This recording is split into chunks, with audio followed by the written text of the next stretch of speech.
রোজা, যা প্রত্যেকটি মুসলিম ব্যক্তির উপর আল্লাহ ফরজ করে দিয়েছে। আমরা আল্লাহ তাআলাকে খুশি করার জন্য রোজা রেখে থাকি। প্রিয় দর্শক, আসসালামু আলাইকুম।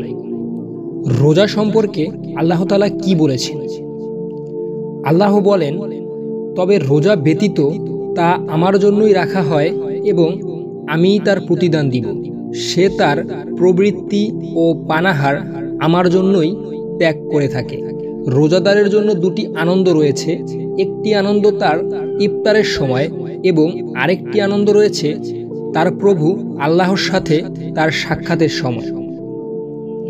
রোজা সম্পর্কে মুহাম্মদ সাল্লাল্লাহু আলাইহি সাল্লাম বলেছেন, নবী সাল্লাল্লাহু আলাইহি ওয়াসাল্লাম বলেন, তোমরা বিশাল সন্ধ্যায় রোজা না রেখে অথবা ভোর হওয়ার আগে খাবার না খেয়ে একটানা রোজা রাখো না।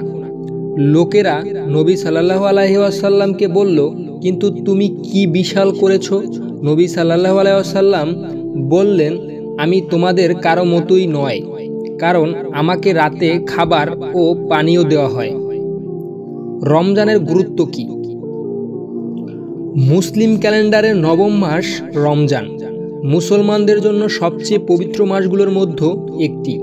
এই মাসে বিশ্বাস করা হয় যে পবিত্র কোরআনে পুরুষ ও মহিলাদের জন্য পথের নির্দেশনার ঘোষণা রয়েছে এবং মুক্তির উপায় হিসাবে স্বর্গ থেকে অবতীর্ণ হয়েছে।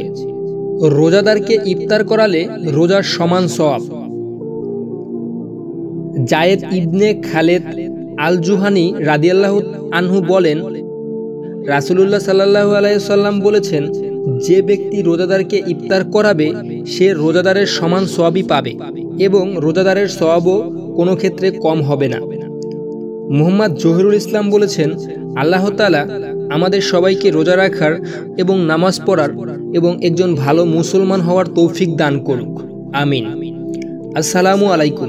আমাদের চ্যানেলটি সাবস্ক্রাইব করে এরকম ইসলামিক ভিডিও পেতে আমাদেরকে সাহায্য করবেন। ধন্যবাদ। আবারও দেখা হবে পরবর্তী ভিডিওতে।